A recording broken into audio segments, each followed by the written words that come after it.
Brother Abhinay Darshan గారు అన్ని మాటలకు సమన్వయం చేశాడు. మేము చాలా విశ్వాసంగా పూర్తిగా నమ్ముతున్నాము. నేను ఒక్కడిదే కాదు, మీరందరూ వచ్చిన మీద ఎక్కడి నుంచో మనం వేరే వేరే ప్రాంతాల నుండి ఇక్కడికి వచ్చాము. వచ్చిన ప్రతి ఒక్కరు కూడా చాలా సంతోషంగా ఆయన చెప్పిన మాటను స్వీకరించి ఆయన చెప్పిన ప్రతి పదాన్ని బాగా మీరు సంతోషంగా విని వాటితో మీరు 100% సంతృప్తి చెందాలని నేను అనుకుంటున్నాను. చాలా సంతోషం, ఎందుకంటే మీ ముఖాలు చూస్తే చాలా సంతోషం అవుతుంది. ఇంత చక్కని వాక్యాన్ని మనం ప్రకటించిన అన్నగారికి ప్రత్యేకమైన వందనాలు మనం తెలియజేస్తున్నాం. మన ప్రకాష్ గారు మాతోటి మేము కూర్చొని మాట్లాడుతున్నప్పుడు మనం యూత్ మీటింగ్ పెడదామని ఒక మాట చెప్పాడు. అప్పుడు మేము అన్నాము, అయ్యా ప్రతి సంఘంలో వారి పాస్టర్లు యూత్ మీటింగ్ పెట్టుకుంటారు, మరి మనం పెట్టడం వల్ల ఉపయోగం ఏమిటి అన్నాడు. అంటే వాళ్ళు పెట్టడం కన్నా మనం కొంచెం డిఫరెంట్ పెడదాము అన్నాడు.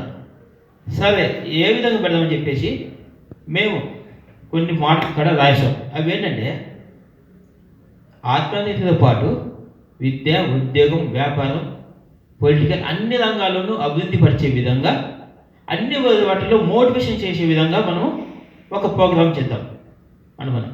ఈ ప్రోగ్రామ్ సక్సెస్ అయితే అంటే ఎలా అంటే వచ్చిన వాళ్ళు సంతృప్తిగా వెళ్తే అప్పుడు ఇక్కడ ఉన్నాయి కదా 8 మాటలు, ఒక్కొక్క మాట గురించి ఒక్కొక్క నెల అంటే ఏంటంటే దానికి సంబంధించిన అది కాదు. ఇప్పుడు విద్య వస్తుంది అనుకోండి, ఆ విద్యకు ప్రొఫెసర్లు పిలిపిస్తాం. అలా ఒక్కొక్క సంబంధించిన విషయాలకు ఒక్కొక్క వ్యక్తిని అలా నూతనమైన వ్యక్తిని ఇన్వైట్ చేసి వారి ద్వారా మాకు క్లుప్తంగా ఇక్కడ తెలియజేయాలని మేము ఆశపడ్డాము. అయితే మొదటి విజయంగా మనకు చాలామంది సంతోషపడ్డారు. ఇదే విధంగా ఒక్కొక్క సబ్జెక్ట్ గురించి ఒక్కొక్క నెల మేము ఇంకా మీటింగ్ పెట్టాలనుకున్నాము. అయితే మేము ఒక్కరోజుని కాదు, ప్రతి వారము ప్రతిరోజుని కొన్ని అనుకున్నాం. ఒకటి ఏంటంటే మళ్ళీ నెక్స్ట్ వీక్ ఏముంటుందంటే హ్యూమన్ రైట్స్ మీటింగ్ ఉంటుంది. మన హక్కులు ఏంటి, మనం ఏం కోల్పోతున్నాం, ఇలాంటి వాటికి కొంతమంది లాయర్లు పిలిపించి కూడా ఆ విషయాలు మనందరికీ తెలియజేయాలనుకున్నాము. దయచేసి ఈరోజు వచ్చిన వాళ్ళంతా ఆ రోజుగా కొంతమంది తీసుకురండి. మనం ఏంటంటే మనం ఏం కోల్పోతున్నామో ఫస్ట్ తెలుసుకోవాలి, మనం ఏం నష్టపోతున్నామో తెలుసుకోవాలి. మన హక్కులు మనం తెలుసుకోలేకపోతే ఈ భూమి మీద మనకు జంతువులు ఏ పెద్ద తేడా లేదండి. వాటికి కూడా చాలా హక్కులు ఉన్నాయి. వాటిని కొట్టినా వాటిని చంపినా కూడా వాటి మీద కూడా ప్రత్యేకమైన కేసులు ఉన్నాయి. కానీ మనకు అటువంటి అవకాశాలు లేవు. కాబట్టి మన హక్కులన్నీ మనము తెలుసుకోవాలి.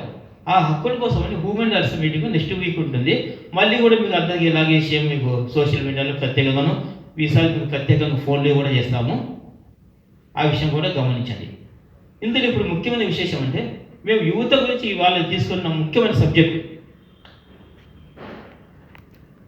యువత ఏమనుకున్నారంటే నేను ఈ పని చేయకూడదు, ఆ పని చేయకూడదు, ఇది చెయ్యను, అది చేయను అంటూ కాలాన్ని వ్యర్థంగా చేస్తూ 30 సంవత్సరాలు వచ్చినా కూడా ఇంకా అమ్మా నాన్న మీద ఆధారపడి జీవించే వాళ్ళు అనేక మంది ఉన్నారు ఇప్పటికి.